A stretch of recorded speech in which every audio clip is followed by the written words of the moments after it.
तो यहां से परीक्षित को सुखदेव जी कथा सुनाना प्रारंभ करते हैं और कहते हैं, परीक्षित, कहीं से भी यदि ये प्रश्न तुमने अपने लिए किया है तो ये प्रश्न उचित नहीं है,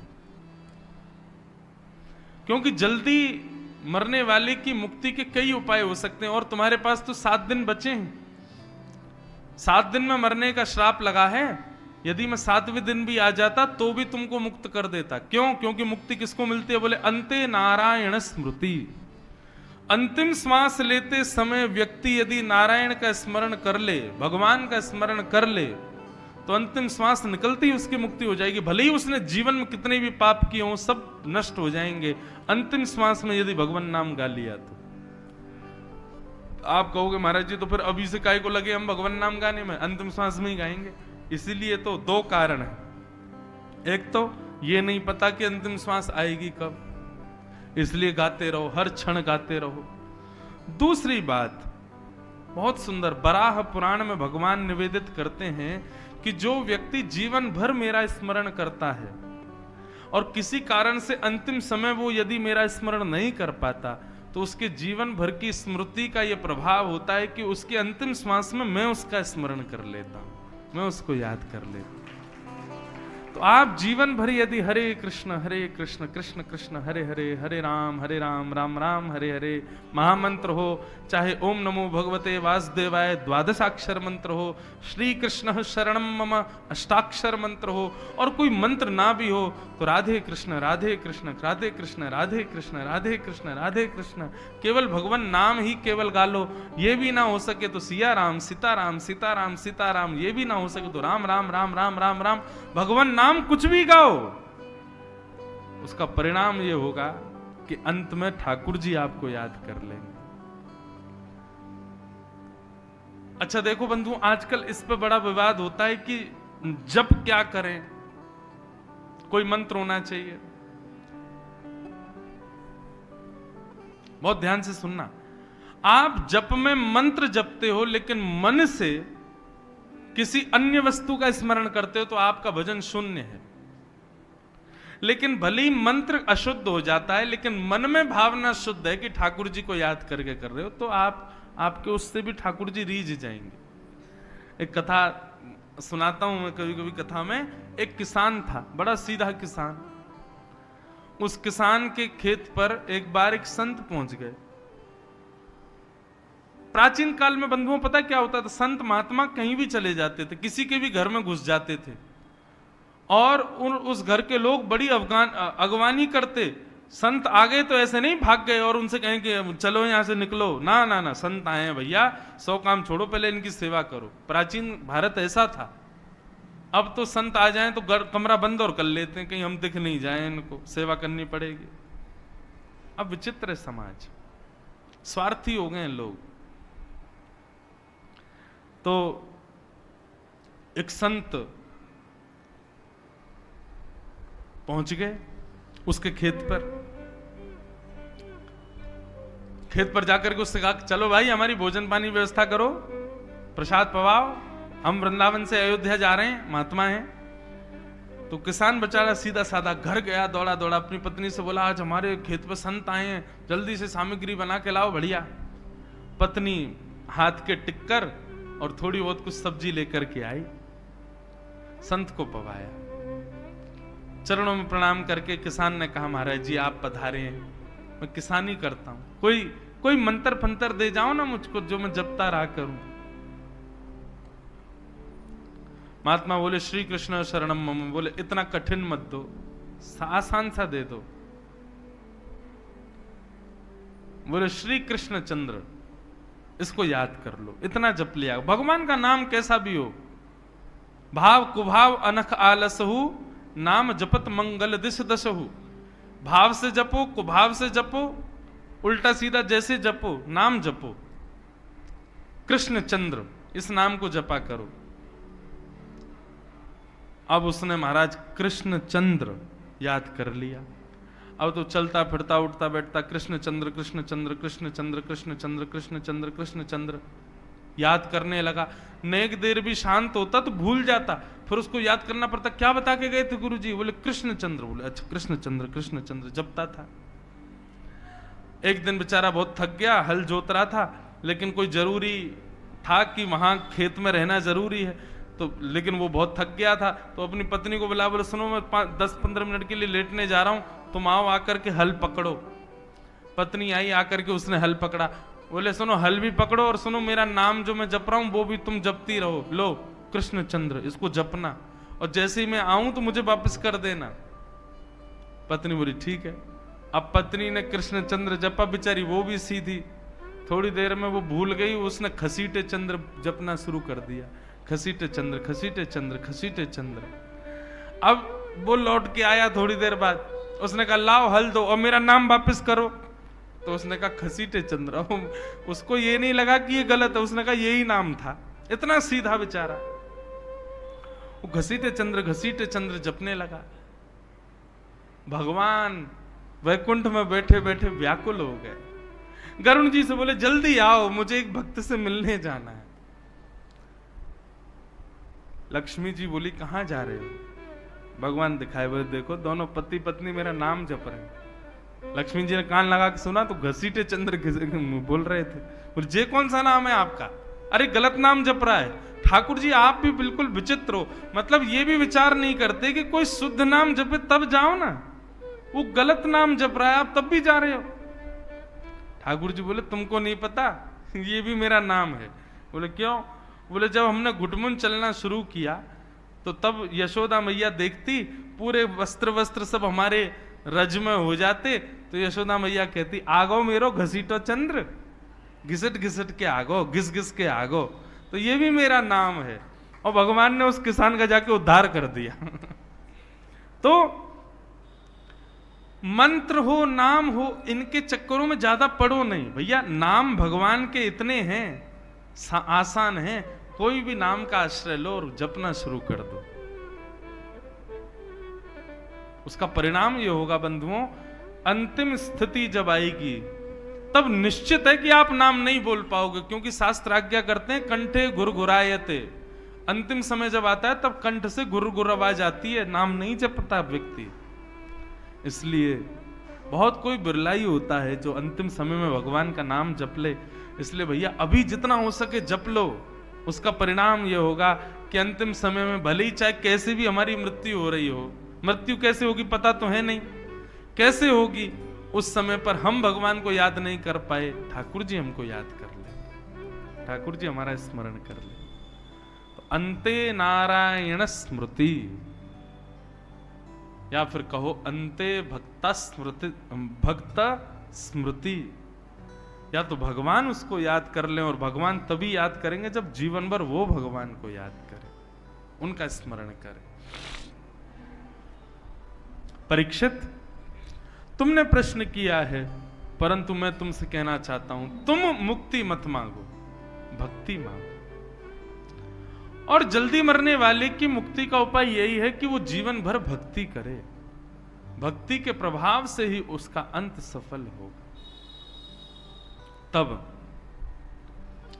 यहां से भक्ति के प्रभाव को सुनाने के लिए श्री सुखदेव जी ने भागवत सुनाना प्रारंभ किया, और सबसे पहले सृष्टि प्रसंग सुनाया, पृथ्वी भगवान ने कैसे बनाई, और इस पृथ्वी के प्रथम मानव स्वयंभू मनु, आदि मानव नहीं है। ये जो हमको बता दिया गया स्कूलों में कि हमारे पहले पूर्वज बंदर थे, नहीं, आदि मानव मतलब प्रथम मानव। प्रथम मानव का नाम था स्वयंभू मनु, और स्वयंभू मनु की एक पत्नी थी, उनका नाम था शतरूपा, और इनके 3 बालक हुए, इनके 5 बालक हुए, 3 बेटी 2 बेटा, आकुति देवहूति प्रसूति 3 बेटी, प्रियव्रत और उत्तानपाद ये 2 पुत्र।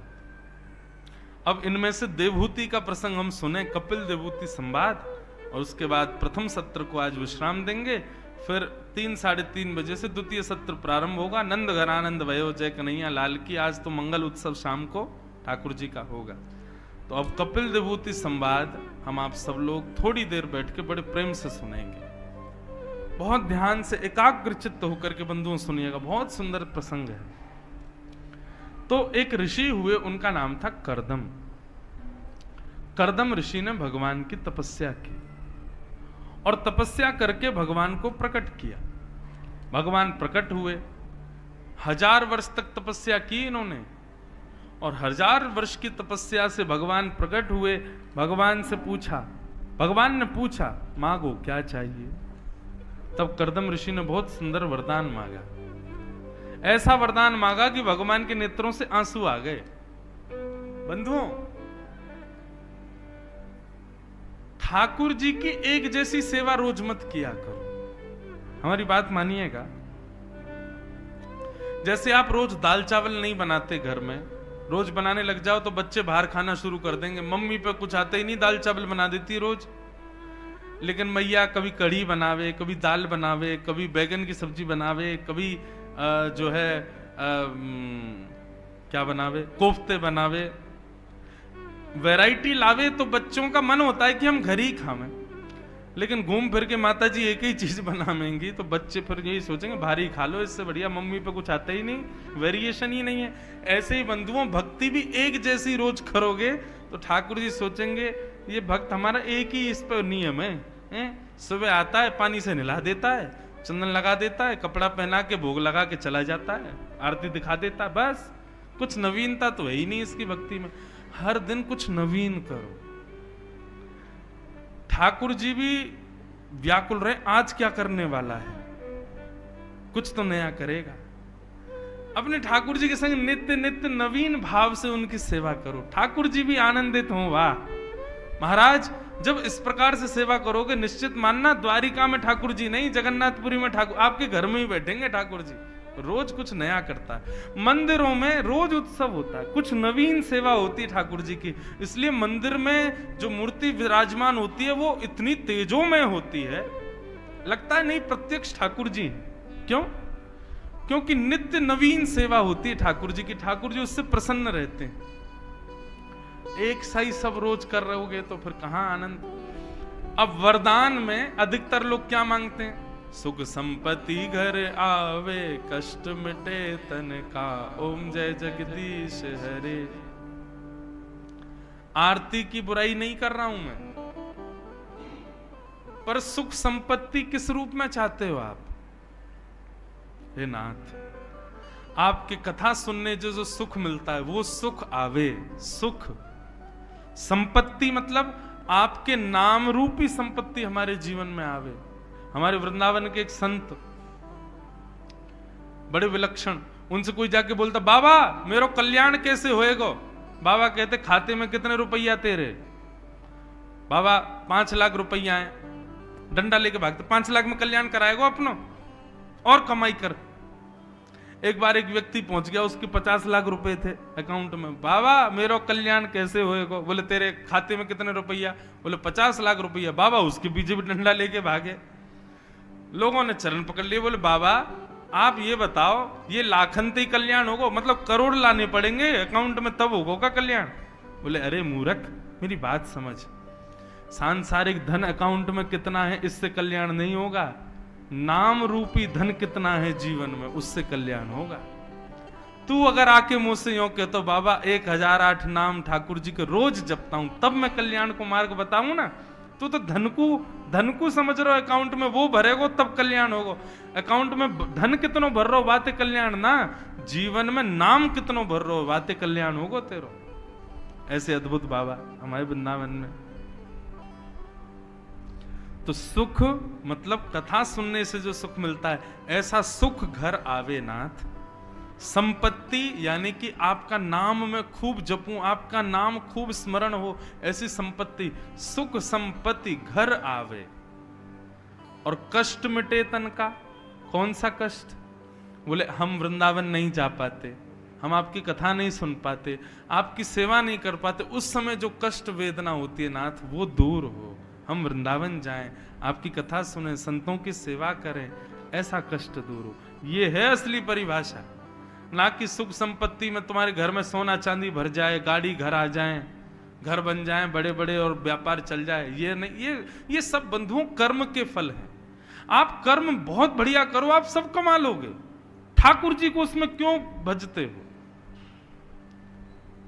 देव देव आलसी पुकारा, सुंदरकांड में कहते हैं गोस्वामी जी, देवताओं के भरोसे पड़ा रहता है, कर्म नहीं, मेहनत नहीं करता, आलसी है वो। अरे कर्म करो, मेहनत करो। घोर नास्तिक व्यक्ति भी धनवान हो जाता है, जिसने कभी भगवान को भजा नहीं। बिल गेट्स है, उसने लक्ष्मी पूजा तो करी नहीं होगी, उसके घर में सबसे ज्यादा लक्ष्मी है। कर्म प्रधान।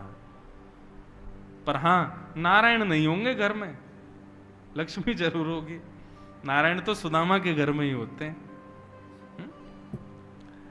तो धन, संपत्ति, वैभव, ऐश्वर्य, गाड़ी, घोड़ा, नाम, यश, ये सब तो आप कर्म से पा सकते हो, करो ना मेहनत। लेकिन भगवत प्राप्ति तो भजन से ही होगी। आजकल लोग क्या करते हैं, भजन करते हैं ताकि हमको श्रेष्ठ जीवन मिले, सुख संपत्ति और ये सब मिले। गलत कर रहे हो आप। दर्द है पेट में और दवाई खा रहे हो सिर दर्द की, रोग दूर कैसे होगा? भगवत भजन साधन सांसारिक सुख की प्राप्ति के लिए है ही नहीं बंधुओं, ये तो केवल भगवत प्राप्ति के लिए। पर हमारे चित्त को संतुष्टि तब तक नहीं होती ना जब तक दीपावली पे हम लक्ष्मी जी को पूज ना लें। अब आएगी लक्ष्मी, लक्ष्मी पूजा हो गई। भक्ति तो केवल भगवत प्राप्ति का साधन है बंधुओं। बाकी जीवन में जो आप प्राप्त कर रहे हो वो आप अपने कर्मों से प्राप्त करो, मेहनत करो, प्राप्त कर लोगे। कर्म प्रधान विश्व रचि राखा, जो जस करहि सो तस फल चाखा। हां, कर्म के बीच बीच में भगवत स्मरण करते रहो तो कर्म करने की ऊर्जा प्राप्त होती है। कर्म फल ये तो आपके कर्म पर विद्यमान निर्भय होता है। तो मैं क्या कह रहा था, नवीनता लाओ। कर्दम ऋषि ने तपस्या की, भगवान प्रकट हो गए, बोले वरदान मांगो। कर्दम ऋषि बोले जो मांगूंगा सो दोगे? बोले हाँ देंगे भैया, तुम 1000 साल से तपस्या कर रहे हो, मांगो तो सही क्या चाहिए। कर्दम ऋषि ने ऐसा वरदान मांगा कि तथास चाहम परिवोडु काम, समान शीलाम गृह में दुधेनु, उपेवान मूल मशेष मूलम, दुराशय काम दुदांग्रिपस्य। नाथ, मैं आपसे जितना प्रेम करता हूं, मैं आपकी जितनी भक्ति करता हूं, मैं आपकी जितनी सेवा करता हूं, मेरे समान आपकी भक्ति, सेवा, प्रेम करने वाली एक पत्नी से मेरा ब्याह हो जाए, ऐसी कृपा मुझ पर कर दो। भगवान पहले तो हंसे, हंस के बोले तुम इसके लिए 1000 वर्ष से तपस्या कर रहे थे? बोले हाँ।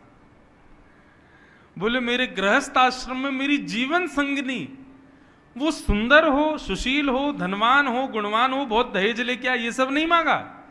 मैं जितना आपसे प्रेम करता हूं, मैं जितनी आपकी सेवा करता हूं, जितनी भक्ति करता हूं, बिल्कुल मेरे समान आपके प्रति भाव रखने वाली कन्या से मेरा ब्याह हो जाए। नाथ ऐसी कृपा कर दो। ठाकुर जी बोले इधर आओ, इधर आओ। हृदय से लगाया, कर्दम ऋषि को खुश हो गए भगवान। वाह, मैं तो आनंदित हो गया तुम्हारे भाव सुन के। तुम इसके लिए 1000 वर्ष से तपस्या कर रहे हो? बोले जी भगवान। भगवान बोले भाई, मेरी भक्ति को प्रधान रख के संसारी वस्तु भी मांगोगे तो भी भक्ति मानी जाएगी। इसलिए भैया यहां पे अगर कोई क्वारा बैठा हो जिसका ब्याह नहीं हुआ हो, वो इस मंत्र को याद कर लो, क्योंकि आजकल बड़ी विडंबना है। भक्त होना एक प्रकार से बड़ा चिंता का विषय है। क्यों? हम भक्त बन गए और जीवन संगी भक्त नहीं मिला तो बड़ी बड़ी दुविधा में पड़ जाएंगे। एक जगह मेरी कथा हो रही थी तो एक बालक बहुत दूर से कथा सुनने के लिए 7 दिन के लिए आया। तो यजमान परिवार के लोगों को उसने बताया, बोले मैं वहां से आया हूं महाराज जी की कथा सुनने। तो जब वो मुझसे मिलने आया तो यजमान जो थे वो खड़े थे। बोले महाराज जी, मेरे को जब से इस बालक को मैंने देखा मुझे बड़ी घबराहट हो रही है। मैंने कहा क्यों? बोले इतना भक्त, इंजीनियर बालक, इतनी दूर पढ़ाई करता है, इंजीनियर बन गया है, मुझे ऐसा लग रहा है कि इसके अंदर जो भक्ति है, ऐसी अगर इसको पत्नी नहीं मिली तो बेचारे का जीवन खराब हो जाएगा। महाराज जी आप कथा में कहा करो इतनी भक्ति भी ना किया करें कि तुमको पत्नी ऐसी ना मिले या पति ऐसा ना। मैंने क्यों, मैंने ऐसा क्यों बोला आपने? बोले नहीं नहीं महाराज जी आजकल विषय भोगी लोग ज्यादा होते, मतलब विषय भोगी व्यक्ति ज्यादा लोग हैं इसलिए हम भक्ति करना छोड़ दें, इसलिए हम नाम जप जपना छोड़ दें, इसलिए हम सुधरना छोड़ दें। एक परिवार की तो ऐसी चिंता, मैं गया तो मुझसे बोले महाराज जी हम लोग वैश्य परिवार के लोग। मैंने जी पर महाराज जी एक बड़ी दुविधा। मैंने क्या? हमारी बेटी प्याज नहीं खाती, लहसुन नहीं खाती, जब आपकी कथा सुनी इसने छोड़ दिया सब। मैं तो ये तो अच्छी बात है। बोले अच्छी बात, अब इसके लिए लड़का कहां से ढूंढे हम, यहाँ सब प्याज लहसुन खाने वाले। मैंने कहा ये तो वही बात हो गई कि मैंने कि सब मदिरा पीने वाले लड़के हैं, हमारी बेटी तो पीती नहीं है, अब इसका ब्याह कैसे कराएं हम? आजकल सारे लड़के मद्यपान करते हैं, अब इसका ब्याह कैसे? मैंने बड़ी विचित्रता। मैंने कि भैया तुम अपने स्थिति को सुधार के रखो और ठाकुर जी पे छोड़ दो, ठाकुर जी वैसा ही लेके आएंगे कोई जो सुधरा हुआ ही मिले। लेकिन समाज में ऐसे लोग नहीं है, इसलिए हम भक्ति करना छोड़ दें, सुधरना छोड़ दें, व्यवस्थित होना छोड़ दें, ये तो बहुत बड़ा पाप है। चाहते तो हैं कि हम सुधरे हुए रहें, लेकिन समाज के लोग स्वीकार नहीं करेंगे, इसलिए हम बिगड़ जाते हैं। कुछ बच्चों को मैंने देखा विदेश में, मैं 4 दिन से उनके घर पे था, रोज तिलक लगा के आते थे। एक दिन उनको स्कूल जाना था, उस दिन उन्होंने तिलक नहीं लगाया। मैंने बालकों को, मैंने आज तिलक क्यों नहीं लगाया तुमने? स्कूल जाना ना। मैं तो तिलक लगाओ। वो नहीं, बच्चे फिर मजाक उड़ाते हैं, वो कहते हैं ये क्या है। मैंने कहा तो इसमें कौन सी बड़ी बात है, दिक्कत क्या है इसमें? ये आपका स्वरूप है, आपका निजी स्तर है, उससे किसी को दिक्कत होनी नहीं चाहिए। हम भगवान के हैं। ये तो बिल्कुल वैसी बात हो गई कि पत्नी शादी हो गई पर एक दिन मंगलसूत्र भी उतार दिया, चूड़ियां भी उतार दी और सिर का वो सिंदूर भी मिटा लिया। सबने पूछा क्यों? बोले आज दोस्तों से मिल रही हैं ना हम, उनके सामने थोड़ी मंगलसूत्र पहन के जाऊं। क्यों भाई, तुम पत्नी हो, ब्याह हो गया है तुम्हारा तो पहनो। नहीं नहीं, उनके सामने शर्म आती। अरे आप तिलक लगाते हो, कंठी पहनते हो, प्याज लहसुन नहीं खाते हो, व्यवस्थित रहते हो, संयमित जीवन जीते हो, इसका मतलब आपका विवाह ठाकुर जी से हो चुका है। और इसको यदि कोई स्वीकार ना करे तो वो उसकी दिक्कत, आप उसमें क्यों विचलित होते हो? अपने आप को वैष्णव भेष में रखो, वैष्णव स्थिति में रखो, संसार की चिंता क्यों करते हो? इसलिए भैया ये मंत्र याद कर लो जिनके ब्याह होने वाले हैं कि तथा सचाहम परिवोडु काम शमान शीलाम ग्रह मेद धेनुम उपेवान मूल मशेष मूलम दुराशय दुराशय काम दुदांग्रिपश्य। हे नाथ, मेरे समान आपसे प्रेम करने वाली, आपका भजन करने वाली, आपकी कथा सुनने वाली, आपकी सेवा करने वाली पत्नी से मेरा ब्याह हो जाए। भगवान बहुत प्रसन्न हो गए। देखो, मांगी सांसारी व्यक्ति वस्तु, लेकिन किस भाव से मांगी? आपका भजन बन पाए इसलिए चाहिए। श्रीमद् भागवत के 10वें स्कंद में वर्णन आता है कि नंद यशोदा पुत्र की कामना करते थे, और कहीं हम लोग कथा में ये भी पढ़ते हैं कि भगवान से कोई कामना नहीं रखनी चाहिए, और स्वयं नंद बाबा यशोदा मैया पुत्र कामना करते हैं। लेकिन पुत्र कामना किस उद्देश्य से करते हैं? कि हे नाथ, हमें पुत्र इसलिए नहीं चाहिए कि हमारी संपत्ति बढ़ाए, हमारा वंश बढ़ाए, हमारी कुल मर्यादा बढ़ाए। हमें पुत्र इसलिए चाहिए हमारे घर 9 लाख गैया हैं, इनकी सेवा करे, मेरे शालिग्राम भगवान इनकी सेवा करे, इतने संत हमारे घर रोज आते हैं उनकी सेवा करे। इस भाव के लिए एक पुत्र दे दो, भगवान ही आए पुत्र बन के। फिर मांगो सांसारी वस्तु। अब देखो, आप जाओ ठाकुर जी से, हे भगवान एक गाड़ी आ जाए घर में। अब अपने लिए मांगोगे, बच्चों के लिए मांगोगे, अपने घूमने फिरने के लिए, तो निश्चित है कि गाड़ी भगवान दे भी देंगे। लेकिन वो श्रेष्ठ कब बने? हे ठाकुर जी, आपके लिए एक रथ चाहिए, ताकि कभी आप जाया करें तो उसमें विराजमान हुआ करें, बढ़िया एसी चला करे, हैं ऐसे बढ़िया परिवार पूरा कीर्तन किया करे, आपको लेके घूमा करें, कभी वृंदावन, हरिद्वार, ऋषिकेश, बद्रीनाथ जाया करें। नाथ, इसके लिए आपके लिए एक सुंदर रथ चाहिए, कृपा करो। आप जो सोच भी नहीं रहे होंगे वैसा रथ आएगा घर में। गाड़ी मांगो तो गाड़ी आएगी, रथ मांगोगे तो फिर ठाकुर जी रथ ही भेजेंगे जिसमें स्वयं विराजमान हो सके। रथ मतलब सुंदर गाड़ी, पर जिम्मेवारी ठाकुर जी की। हमने अब गाड़ियां तो हैं घर में, पर अभी मैंने एक गाड़ी और ली, मैंने उस पर लिखवाई दिया गिरधर रथ। हमारे लाल जी का नाम गिरधर लाल, उनका रथ है। और गाड़ी की चाबी जैसे ही मिली तो हमने मैनेजर को ही कहा जूते उतारो, मोजे उतारो, चलो। हमारी दूसरी गाड़ी में ठाकुर जी बैठे थे, मैंने इनको दो, इनकी चाबी है। उनको चाबी दिलाई, मैंने कि यही बैठेंगे सबसे पहले, यही चलेंगे। अब उस गाड़ी में खरोंच भी नहीं आती। क्यों? ठाकुर जी की गाड़ी है ना, अपनी गाड़ी की रक्षा स्वयं करते हैं वो। और बाकी गाड़ी कहीं ठुक भी जाती है, खरोंच भी आती, कुछ भी हो जाती है, उसमें कोई दिक्कत नहीं। क्यों? लाल जी को पहले ही अर्पित कर चुके। लाल जी की जिम्मेवारी है कि अपनी गाड़ी संभालो नाथ। वस्तु कुछ भी लो, पर उसके पीछे देह भगवत प्राप्ति का ही रखो। कर्दम ऋषि से इतने प्रसन्न हो गए, भगवान बोले ठीक है, परसों तुम्हारा विवाह देवहूति से होगा, वो तुम्हारे समान हमसे प्रेम करती है। अब ये तो था कर्दम ऋषि तुम्हारा वरदान, अब एक हम अपनी तरफ से दे रहे हैं। बोले क्या भगवान? बोले तुम्हारा विवाह होगा देवहूति के साथ, और संतान बन के मैं ही आऊंगा, मैं तुम्हारा बेटा बन के आऊंगा, मैं तुम्हारे यहां पुत्र रूप में जन्म लूंगा। कर्दम ऋषि तो नाचने लगे, जय हो भगवान, आनंद हो गया अब तो।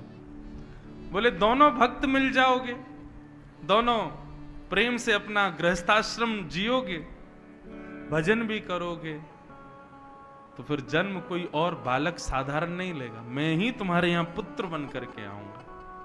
इंतजार करो, अब परसों तो तुम्हारा ब्याह होगा, उसके बाद मेरी प्रतीक्षा करो, मैं भी आऊंगा। कर्दम ऋषि बोले बिन मांगे मोती मिले, ये तो वही बात हो गई नाथ। ऐसी भक्ति करो ठाकुर जी की कि तुम वरदान नहीं मांगो, ठाकुर जी खुद ही दे दें। कर्दम ऋषि से हमने ये सीखा। और भगवान कर्दम ऋषि का विवाह देवहूति के साथ में हुआ। इनके यहां 9 पुत्रियों ने पहले जन्म लिया, फिर कर्दम ऋषि को याद आया एक पुत्र भी होना है, भगवान ने आज्ञा दी है। तब 10वें संतान के रूप में भगवान कपिल का प्रादुर्भाव हुआ। बोलो कपिल भगवान की। कपिल भगवान का जन्म हुआ। जन्म लेते ही पिताजी प्रणाम करके वन को चले गए ध्यान करने के लिए। देवहूति माता ने कपिल भगवान से अपने जीवन उपयोगी कुछ प्रश्न किए, इसी को कपिल देवहूति संवाद कहते हैं। कपिल भगवान प्रश्न कर रहे हैं, निर्वीणा नितराम भूमन असद इंद्रिय तर्षणात् येन संभाव्यमानेन प्रपन्नान्धं तम प्रभो। देवहूति माता ने पहला प्रश्न किया। बंधुओं, ये बहुत ज्ञानवर्धक प्रसंग है, ध्यान से सुनिएगा। देवहूति माता कह रही हैं, भगवान हम अपनी असद इंद्रियों की इच्छा पूरी करते करते करते करते हार चुकी हैं, पर हमारी इच्छाएं पूरी नहीं हो रही नाथ। बंधुओं, हम सब अपना जीवन यदि देखें तो हम क्या करते हैं? सुबह से शाम तक केवल अपनी इंद्रियों की इच्छा पूर्ति करते हैं। आंख को जो चाहिए दिखाएंगे, कान को जो चाहिए सुनाएंगे, नाक को जो चाहिए सूंघाएंगे, जीभ को जो चाहिए खिलाएंगे, हाथों को जैसा स्पर्श चाहिए वैसे वातावरण में रहेंगे, पैरों को जो चाहिए पहनेंगे। ये सब करते करते नाथ हम हार चुके हैं। ऐसा कब होगा कि हमारी शरीर की कोई इच्छा ही ना रहे? ऐसा कब होगा नाथ हमारे साथ? इसका कोई उपाय बताइए कि मैं कुछ ना करूं, कोई इच्छा मेरी ना रहे और फिर भी मैं प्रसन्न रहूं। अभी स्थिति क्या है? 1000 इच्छा उनको पूरी कर देते हैं, तब भी प्रसन्नता नहीं होती। नाथ कृपा करके ऐसा कोई उपाय बताओ कि मेरी समस्त इंद्रियों को ठौर मिले, मेरी समस्त इंद्रियां शांत हो जाएं, कोई इच्छा ना रहे। जीव की इच्छा होती रसगुल्ला खाना है, रसगुल्ला खिला दिया। आपके यहां का गुड़ बड़ा प्रसिद्ध है, इस क्षेत्र में गुड़ बहुत बढ़िया होता है। गुड़ खाने की इच्छा हो जाए, गुड़ खा लो। लेकिन उससे जीव को संतुष्टि थोड़ी होती है। संतुष्टि होती है 15 मिनट के लिए, आधा 1 घंटा 2-4 घंटा बाद फिर इच्छा होती है फिर खिलाओ। ऐसी आंख है, एक बार सुंदरता दिखा दो बस भर गया मन, अब तो नहीं देखना, 10-15 दिन बाद फिर दिखाओ। हाथों को एक स्पर्श मिल गया फिर दिलाओ, पैरों को जो मिल गया वो फिर दिलाओ। इंद्रियां हमारी पूरे दिन इसी में ही लगी रहती हैं, दिलाओ दिलाओ दिलाओ दिलाओ, इसी के पीछे हम पड़े रहते हैं। भगवान ऐसा कोई उपाय बताओ कि हमारे इंद्रियां सब शांत हो जाए। तब भगवान कपिल कहते हैं, मैया आप इंद्रियों को दोष मत दो। आंख नहीं हो तो मेरा दर्शन संभव नहीं, कान नहीं हो तो मेरी कथा संभव नहीं, मुख नहीं हो तो मेरा प्रसाद संभव नहीं, पैर नहीं हो तो परिक्रमा संभव नहीं। ये इंद्रियां हैं तभी मेरी प्राप्ति भी संभव है ना मैया। रही बात इंद्रियों की दूषित इच्छा की, तो वो इच्छा इंद्रियों की नहीं होती, मन की होती है। जीव कभी नहीं चाहती छोले भटूरे खाना, मन चाहता है। कान कभी नहीं चाहता भद्दे गीत सुनना, मन चाहता है। आंख नहीं चाहती दूषित दृश्य देखना, मन चाहता है। मां, इंद्रियां तो वो करती हैं जो मन चाहता है, इसलिए इंद्रियों को नहीं सुधारना है, मन को सुधारना है। और मन कैसे सुधरेगा? बोले मैया मन को सुधारने का एक ही तरीका है, चेतः खलवस्य बंधाय रतं वा पुंसि मुक्तये गुणेषु सक्तं बंधाय रतं वा पुंसि मुक्तये। चेतः खलवस्य बंधाय मुक्तये चात्मनो मतम् गुणेषु सक्तं बंधाय रतं वा पुंसि मुक्तये।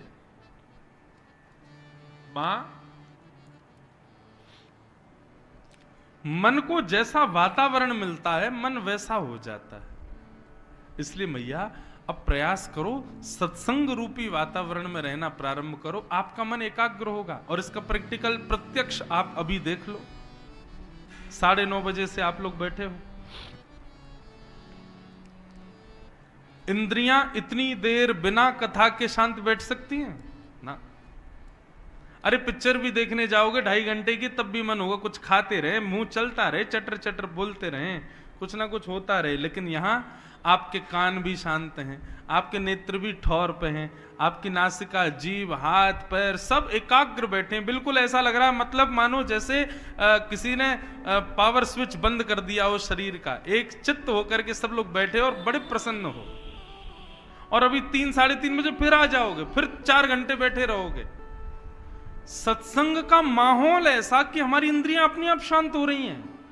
मैया ऐसे सत्संग के माहौल में आप अनवरत रहने लग जाओगी तो इंद्रियां कभी पाप कर्म नहीं करेंगे। इसलिए मैया संग सुधारो, जैसा हो वे संग वैसी हो में इंद्रियां। इसलिए मैया संग सुधारना बहुत आवश्यक है। हम अपनी कथाओं में कहा करते हैं व्यक्ति का सबसे श्रेष्ठ सत्संग क्या है? दूषित व्यक्ति का त्याग कर देना। कुसंग का त्याग सबसे बड़ा सत्संग है। आज हमारी कई एक बात मानेंगे? कथा के बाद में अपने फोन में जिन जिन लोगों को आपने कभी मंदिर जाते नहीं देखा, हरिद्वार जाते नहीं देखा, वृंदावन जाते नहीं देखा, कथा सुनते नहीं देखा, भगवत स्मरण करते नहीं देखा, ऐसे जितने भी लोग सबको ब्लॉक मार दो, सबसे अपने संबंध तोड़ दो। जो ठाकुर जी के नहीं, हमारा उससे कोई संबंध नहीं। ये आप आज ही करके देख लीजिए, आप कल से अपना जीवन देख लेना। कुसंगी व्यक्ति का संग जैसे ही आपने छोड़ा नहीं कि आपके मन में अपने आप परिवर्तन आ जाएगा, आपको अपने आप ठौर जैसी मिलने लग जाएगी।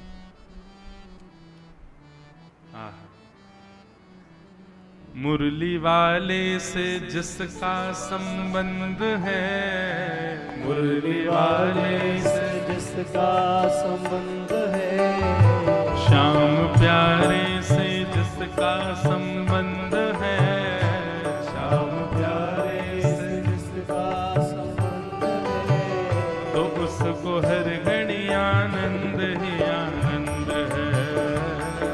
उसको हर घड़ी आनंद ही आनंद है। उसको हर घड़ी आनंद ही आनंद है। उसको हर घड़ी आनंद ही आनंद है। करताल बजा के गाओ। श्याम प्यारे से जिसका संबंध है, श्याम प्यारे से जिसका संबंध है, श्याम प्यारे से जिसका संबंध है, श्याम प्यारे से जिसका संबंध है, वो उसको हर घड़ी आनंद ही आनंद है। उसको हर घड़ी आनंद ही आनंद है। वो उसको हर घड़ी आनंद ही आनंद है।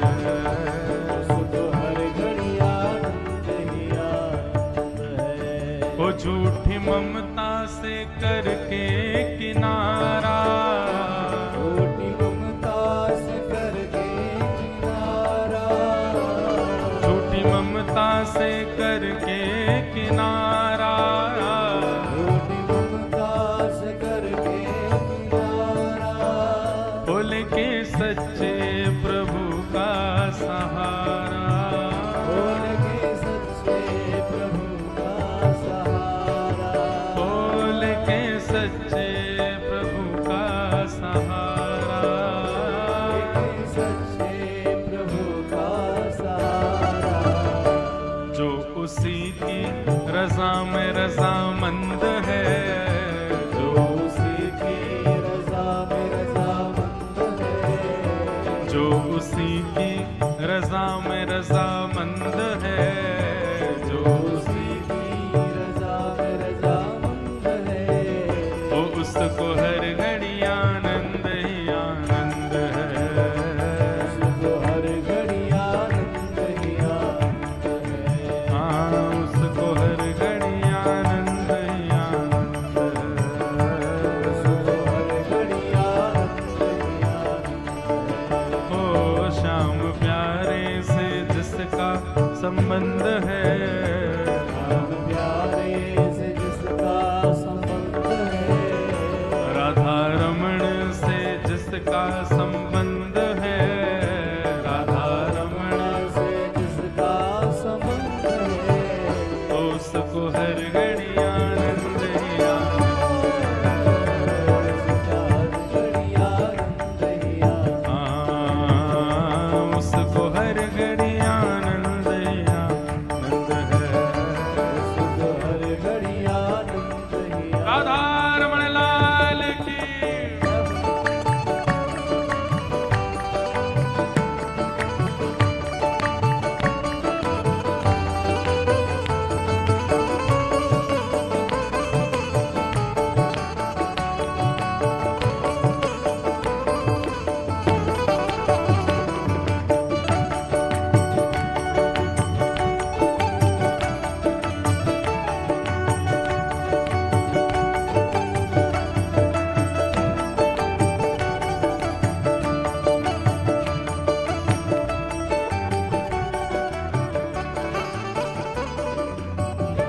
हो संत ऋषियों की वाणी को माने, संत ऋषियों की वाणी को माने, संत ऋषियों की वाणी को माने, संत ऋषियों की वाणी को माने, प्रेम भक्ति की महिमा को जाने, भक्ति की महिमा को जाने, ओ प्रेम भक्ति की महिमा को जाने, भक्ति की महिमा को जाने, जिसके हृदय में बाल मुकुंद है, जिसके हृदय में बाल, मुकुंद है, ओ जिसके हृदय में बाल मुकुंद है, जिसके हृदय में बाल,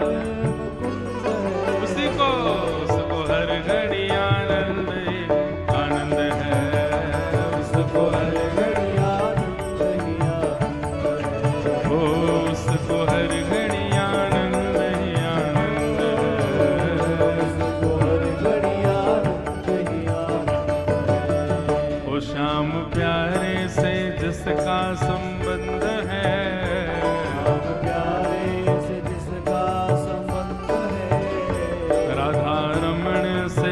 जिसका संबंध है, राधा रमणा से जिसका संबंध है, उसको हर घड़ी आनंद ही आनंद है।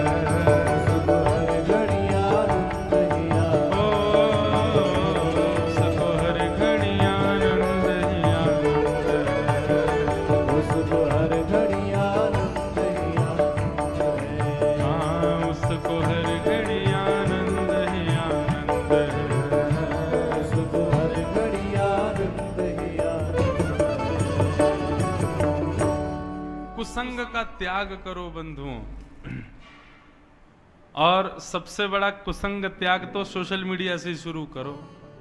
वहीं पे अनफ्रेंड मारो उन लोगों को जिनको कभी कथा से भगवान से कोई संबंध ही नहीं है।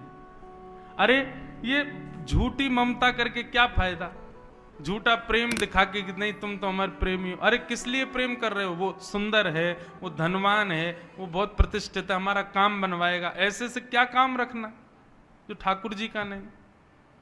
हनुमान जी लंका गए, लंका देख के इतनी सुंदर लगी हनुमान जी को, लेकिन पूरी लंका घूमे तो हनुमान जी को लगा लंका तो बहुत सुंदर है, लेकिन राम नाम और राम भक्ति से बिल्कुल विमुख है। ऐसी लंका को तो जला देना चाहिए। ऐसी सुंदरता का क्या फायदा जहां राम जी ना हो, जला दी। ऐसे ही बंधुओं जो भगवत संबंधी नहीं है, ऐसे मित्र सखा रिश्तेदारों का क्या फायदा? ब्लॉक मारो उनको, संबंध खत्म करो अपने। फिर देखना चित्त को एक आनंद सा मिलेगा, शांति से मिलेगी। ठीक जैसे आजकल क्या हो गया है, नए नए बच्चे आते हैं मिलने, महाराज जी हम आईटी में जॉब करते हैं। मैंने कहा अच्छा, पर बहुत मन विचलित है हमारा। मैंने कहा क्यों? बोले कि ऑफिस की पार्टियां होती हैं, सारे बच्चे खाते पीते हैं, हम नहीं खाते पीते, इसलिए हमसे कोई मित्रता नहीं करता, कोई संबंध नहीं बनाता। अभी पिछली कथा में था, वहां बच्चे एक बालक तो रोने लगा। बोले क्यों? 3 कॉलेज बदल चुका महाराज जी। मैंने कहा क्यों? बोले वो सब खाते हैं पीते हैं, नशा करते हैं, सिगरेट पीते हैं, उल्टे सीधे काम करते हैं, मैं नहीं करता, इसलिए मेरे को उपेक्षित मानते हैं, मेरे से बहुत दुर्व्यवहार करते हैं, मेरे से बात नहीं करते, मेरा मन नहीं लगता, तो फिर छोड़ना पड़ता। मैंने कहा भाई आजकल कितनी विडंबना। हमने कि हम भी एक मुहिम शुरू करेंगे। क्या? जो भक्त नहीं उसकी उपेक्षा करो, उससे संबंधी मत रखो। जैसे वो लोग यहां कर रहे हैं भक्तों के प्रति, ऐसे हम भी करो। जिसका भगवान से संबंध नहीं उससे सारे संबंध तोड़ो। तुम कथा नहीं सुनते, भजन नहीं करते, वृंदावन नहीं जाते, कोई संबंध नहीं ठाकुर जी से, तो हमारा आपसे कोई संबंध, दूर से ही राम राम है। सूरदास का पद सुना देना, तजोरे मन हरि विमुखन को संग, जाके संग कुमति उपजत है, पड़त भजन